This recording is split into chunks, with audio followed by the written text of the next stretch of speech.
Good morning, everyone. We're going to begin with some brief remarks from Chief of Staff Mark Meadows, and he'll be giving you all an update on Phase 4 negotiations. Good morning. As you know, over the last several days, we've been having conversations on Capitol Hill, Secretary Mnuchin and myself, with Democrat and Republican leaders, both in the House and the Senate. Last night, we concluded a meeting with Senator Schumer and Speaker Pelosi a little bit before 10 o'clock. And at the President's direction, we have made no less than 4 different offers to Democrats on Capitol Hill on how we can make sure that the enhanced unemployment that is set to expire today, along with eviction protection that is set to expire as well, is protected. And those 4 different offers have been actually rejected, but more importantly than that, they've not even been countered with a proposal. So the Democrats are certainly willing today to allow some of the American citizens who are struggling the most under this pandemic to go unprotected. And the President has been very clear for us to be aggressive and forward-leaning to make sure that they get protected. And yet what we're seeing is politics as usual from Democrats up on Capitol Hill. It surprises me that when we talk about compassion and caring about those that truly are in need, that a temporary solution to make sure that unemployment, enhanced unemployment continues, has been rejected not once but multiple times. The Democrats believe that they have all the cards on their side, and they're willing to play those cards at the expense of those that are hurting. And we'll continue on with additional discussions today with Senator Schumer and Speaker Pelosi, perhaps an in-person meeting tomorrow on Capitol Hill as we stay engaged.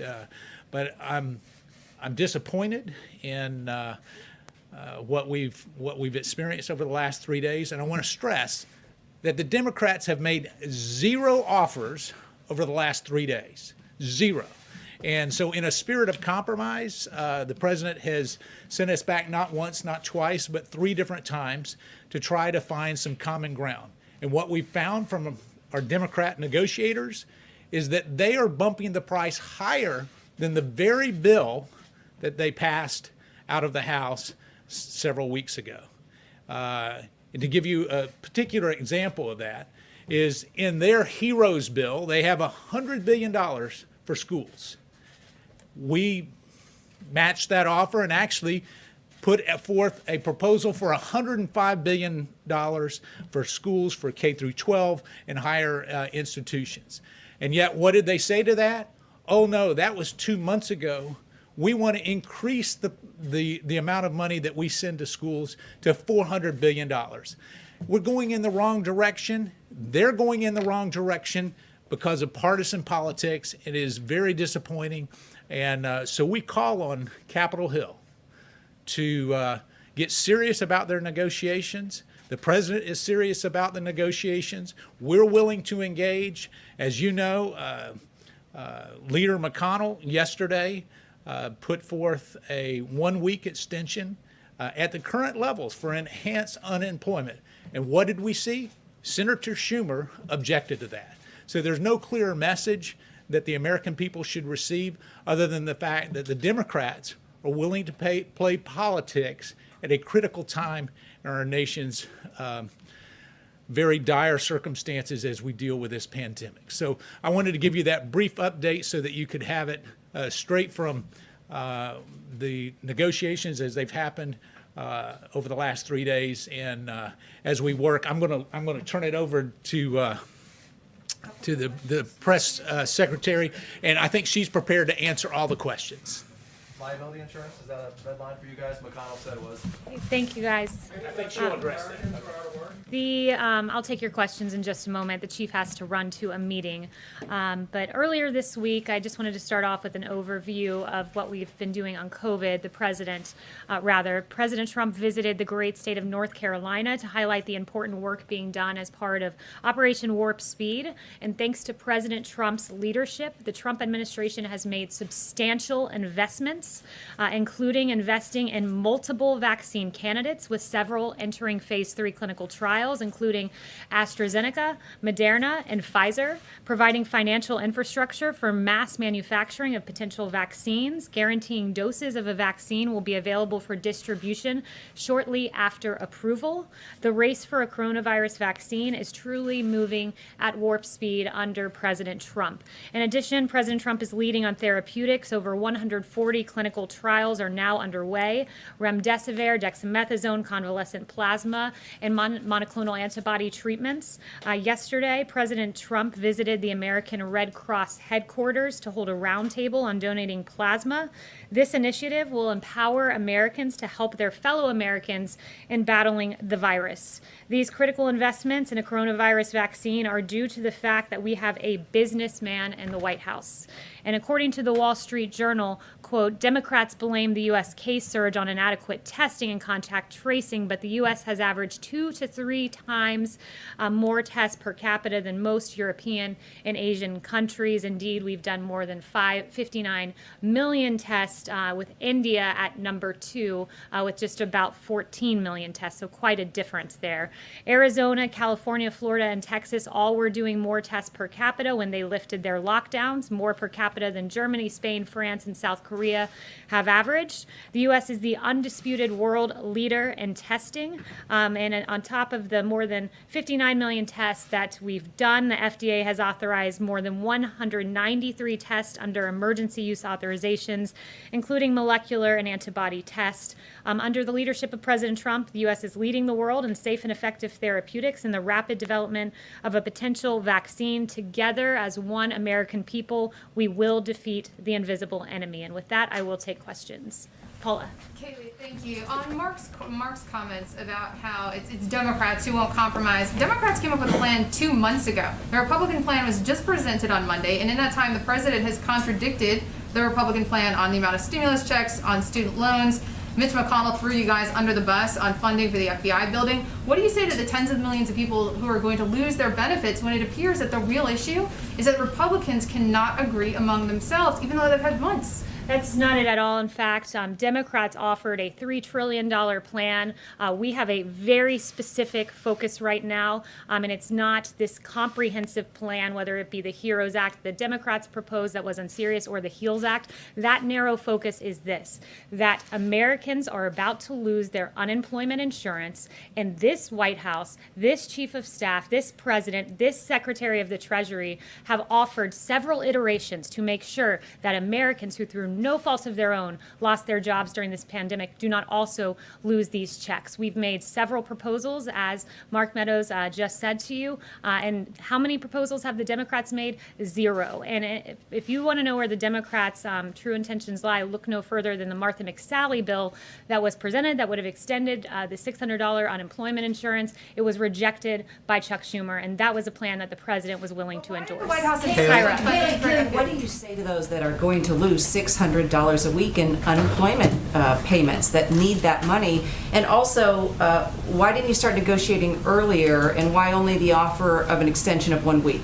Well, what I would say to them is that this is unacceptable, that the Democrats have been fundamentally unserious. And you just heard the Chief of Staff say a great example of that is they had this massive $3 trillion bill that called for $100 billion in school funding. We then gave $105 billion, which then was deemed insufficient. So if Democrats were interested in extending unemployment insurance and helping the American people, they would have endorsed the Martha McSally bill and extended this by a week to give us time as we try to extend this in perpetuity while we also focus on evictions as well. What do you say to those Americans that are about to lose $600 a week? That they need to be calling the offices of Chuck Schumer and Nancy Pelosi and say, get to work and stop engaging in politics on the backs of hardworking Americans who deserve these checks, who lost their jobs through no fault of their own. Are you willing to pass on the liability protection?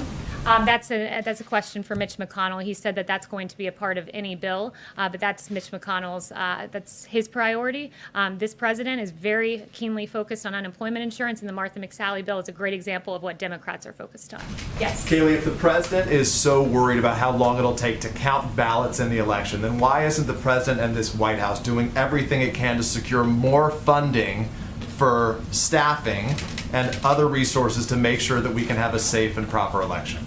Look, what this White House is focused on is making sure that our election is not riddled with voting fraud and that the timetable is not hung up here. There are several lawsuits that the campaign is engaged on, and I would point you to the campaign for specifics That doesn't on answer those. my question, though. My question is, what is the White House doing to get more resources for funding and staff to make sure, as the president says, that it will be a secure and safe election? Well, as you know, Peter, states run their elections, and it is up to states to And make they're sure that asking they for have more the money. capacity. But what this White House is focused on is ensuring that what Jeffrey Toobin has said over at the New Yorker, CNN contributor, notably, New York's primary vote count chaos signals trouble for November. And as he noted, you want to talk about the president, but Jeffrey Toobin himself, Democrats control the state government of New York. They are responsible for creating the fiasco that is unfolding now, and that is certain to get worse in November. States need to get their acts together when it comes to elections. And as we see in New York, where we're 5 weeks out from that election, and in fact, we still don't know the outcome of a congressional race, and that is certainly not what we want to see. And I'm asking in you about November. the president. You said, Yes. you asked why I was Darlene. asking about the president. I'm asking about the president because you work for the president. I Yes. guess the question is Oh, Ann. more specific. Thank you, Kayleigh. So the president's meeting this morning in a few minutes with the National Association of Police Organizations. In 2008, 2012, they supported Barack Obama and Joe Biden. In 2016, they didn't support either candidate. And now in 2020, they're endorsing President Trump. To what does the White House attribute this change in support? Well, it's clearly a change in the Democrat Party, Jen. When you look at the polling on defunding the police, ABC News, Ipsos poll, 64% oppose defunding the police. Huffington Post, 57% oppose. Rasmussen, 59% oppose. But make no mistakes, Democrats want to defund our law enforcement. It comes at a time where 64% of Americans say they are concerned that growing criticism of America's police will lead to a shortage of police officers and reduce public safety in the community where they live. The American people have seen very clearly where the Democrat Party of today stands. It's at an unacceptable place, and I think that this administration has shown great respect for our law enforcement, who every day are out there defending and protecting our streets in Democrat-run cities that have turned abundantly chaotic because of their lack of support and respect for law enforcement. Darlene. Can you explain why the White House did not counter with a comprehensive plan of its own? You said the White House was focused on two things, the unemployment insurance and evictions. Why not have a more comprehensive proposal to counter what the Democrats had put on the table? So I've walked through at this podium the more comprehensive plan that this White House was hoping to see, and our priorities like tax rebates, unemployment benefits, enhanced hiring and retention payroll credits, workplace tax credits, restaurant donations, and others. Those are all part of the HEALS Act. So there is a comprehensive plan that was put forward by Republicans on the Hill with several White House priorities in it. But right now, at this day, at this moment, our focus is making sure that Americans who have lost their jobs get their paychecks. It's why, as you heard the Chief of Staff say, we've made 4 proposals. Democrats have made precisely 0. Jen. But the nomination of General Tata, is the White House still behind that? The president still supports General Tata. Yes. Kayleigh, so is there anything that you agree with on the Democrats after all these negotiations? Are there any points of unity so far? Well, look, they've presented 0 plans. So we've presented 4, they've presented 0. So do we agree with them? It seems that they don't agree with us. The White House supports unemployment insurance benefits. The White House supports ensuring Americans don't get evicted. But what do the Democrats support? What do they stand for? So far, they've offered 0, nothing, except rejecting Martha McSally's bill to ensure that those who are receiving those checks continue receiving them. Is there an upper limit, Yes. Kayleigh, for the amount that you're willing to go to? Has the White House decided on some sort of a cap for how much you're willing to spend this round? Not that I'm aware of. The president has said, he wants to make sure money gets to the American people. Yes. The Trump administration wants $377 million in the coronavirus relief bill for the the long-delayed modernization of the West Wing. How is that a priority in terms of the coronavirus pandemic?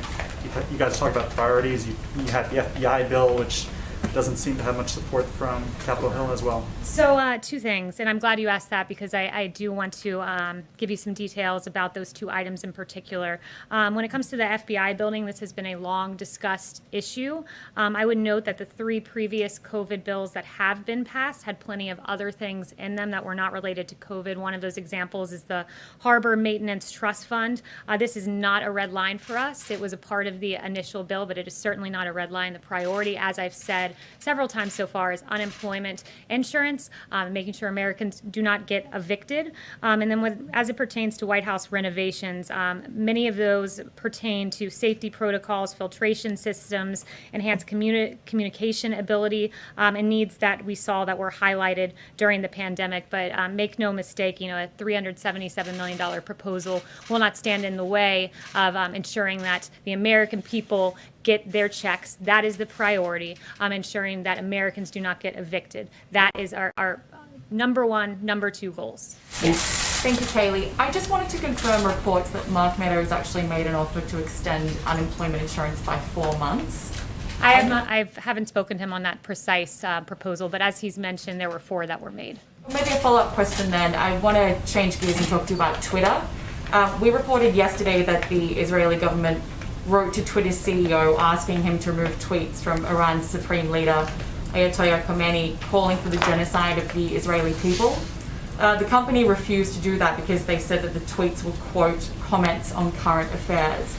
I'm wondering if the White House has a response, given that Twitter has recently begun restricting the president's own tweets for glorifying violence, quote, glorifying violence and spreading misinformation, and if you have spoken to the president about any further action perhaps he's taking on social media companies. Yeah, it's a great question, Ebony. I did see that New York Post story, and I thought it was very eye-opening, and it tells you where these social media companies stand, where they're not willing to assess the Ayatollah Khomeini's tweets, but they are willing to assess President Trump's tweets. It's really appalling, and it just speaks to their overwhelming, blinding bias against conservatives and against this president. And we are taking action. The administration is submitting a petition to the FCC for proposed regulatory changes to hold social media companies accountable for their censorship. And this petition that was previously reported on earlier in the week asked the FCC to end the loophole that allows social media companies to escape civil lawsuits for their own speech, fact checks, and deplatforming. And the petition seeks to expose social media companies to liability as a speaker or a publisher if they act as editors of content on their platforms or remove lawful speech based on politics. And very good work by the New York Post in highlighting that issue. Yes. Thanks. Can I follow up on Darlene's question on Tata for a minute? You said that the administration is still behind him, but are you guys considering putting him in an acting role? I have no personnel announcements other to say than the president still supports him. Can I just one follow-up? Yes, thank you. It's been a month since there were reports of Russian bounties upon American military forces, and yet the White House has done nothing to push back on Putin. What is the delay? So as I've answered probably a dozen times from this podium, that intelligence is unverified. There are dissenting opinions. The media is, I would point to the Department of Defense saying there's no corroborating evidence to validate recent allegations, NSC allegations and recent press articles have not been verified or substantiated by the intelligence community, and ODNI has a similar statement. But look, this president acts. He is not afraid to stand up to Russia. He's done so repeatedly when our adversaries have directly targeted U.S. or coalition partners. The president did not hesitate to act. Look at Syria in 2018 when dozens of Russian mercenaries were killed in a retaliatory defensive strike.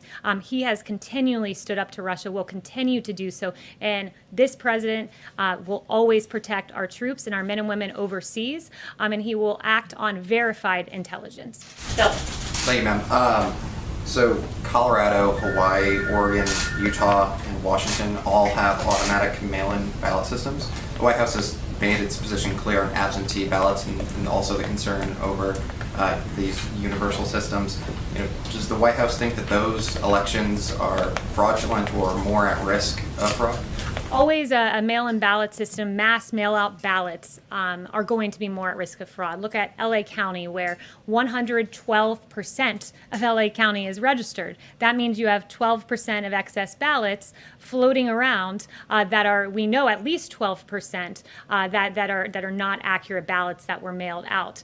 This is a very basic concept, and it's one that the media has done a very good job reporting on, not just Jeffrey Toobin at the New Yorker. You also had the Washington Post article on this that the president held up yesterday that says the results that they've seen in a study showed that there's an unexpected stress test of mail balloting systems, many of which were designed to handle only a small portion of the vote and are not ready to scale up in response to a pandemic. That was Washington Post. There was another great ABC piece, mail-in voting delays in primary caused Pennsylvania to sound alarm about November.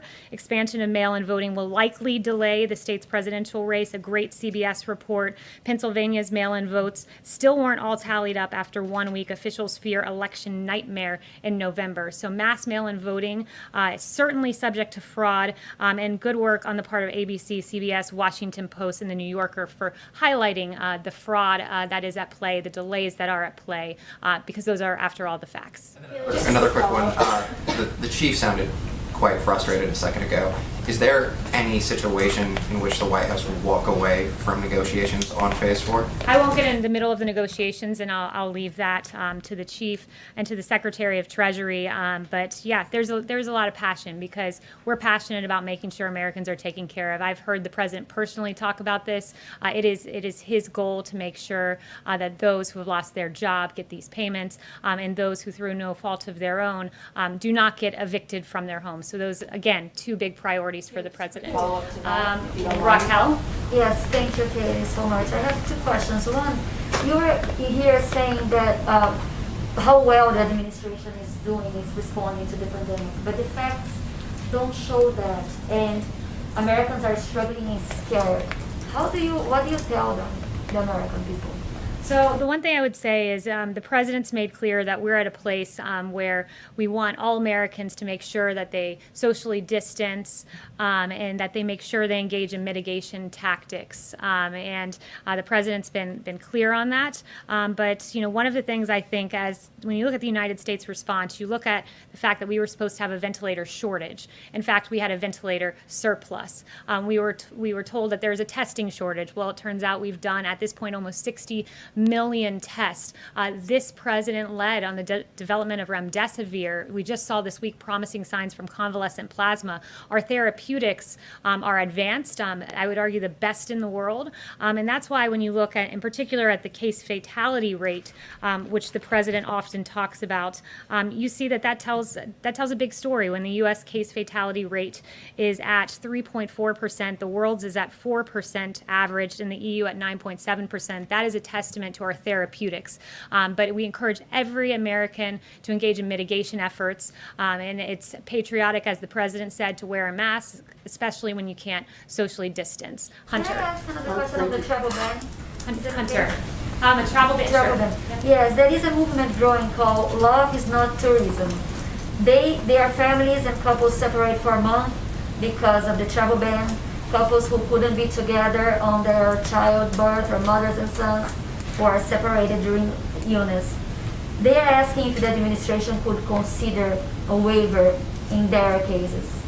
I haven't spoken to the president about those specific cases, but this president will always put America first. This president put in place the travel bans to protect American lives, and they've done that. Dr. Fauci acknowledging that the travel bans have saved American lives, and that is our goal at this moment. Hunter. Thank you, Kayleigh. Two quick questions for you. Herman Cain passed away yesterday, and obviously he had tested positive for COVID 9 days after attending the president's rally in Tulsa. Officials there have connected the rally to a spike in cases. Is there any concern that Herman Cain may have contracted coronavirus at the president's rally? And is the task force doing any follow-up to track other potential cases from that event? Look, Herman Cain is the absolute embodiment of the American dream. We are grieved and we are very saddened by his passing. He was raised in Atlanta, Georgia, on a small farm. He left with just the clothes on his back. His mother was a housekeeper, and he rose to be an extremely successful businessman and someone who was who contended for the nomination of our party. And I would refer you to a post on Herman Cain's website, and he says, "I realize," or his website rather, "I realize people will speculate about the Tulsa rally, but Herman did a lot of traveling the past week. I don't think there's any way to trace this to one specific contact that caused the infection. We'll never know."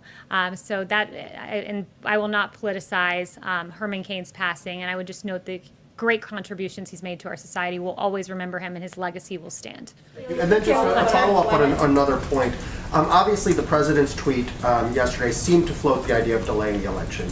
He later said, he supports no date change whatsoever. Given a little bit of the ambiguity and confusion there, can you just state unequivocally whether or not the White House wants to see the date changed and state 100% that that is not something that you support? The president answered this 3 times yesterday. He said, "I want the date more than anyone. I don't want to delay. I want to have the election." And in a local interview he said, "No one wants the date of the election more than me," because he believes November 3rd will be a moment where the American people acknowledge the great successes of this administration.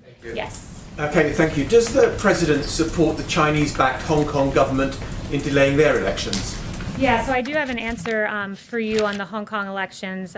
We condemn the Hong Kong government's decision to postpone for 1 year its legislative council elections and to disqualify opposition candidates. This action undermines the democratic processes and freedoms that have underpinned Hong Kong's prosperity, and this is only the most recent in a growing list of broken promises by Beijing, which promised autonomy and freedoms to the Hong Kong people until 2047 in the Sino-British Joint Declaration. I think it's appropriate as we see this play out on the Hill, this testimony by our doctors, to just acknowledge the real successes and work of this administration. I acknowledge the ventilators, and I talked about testing and just great American industry coming together, the American people coming together and working to get us through this tragic pandemic.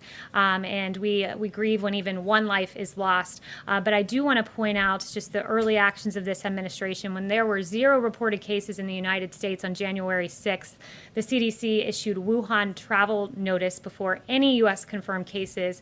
But what were Pelosi and Chuck Schumer doing? They were calling on the GOP to support Bolton testifying.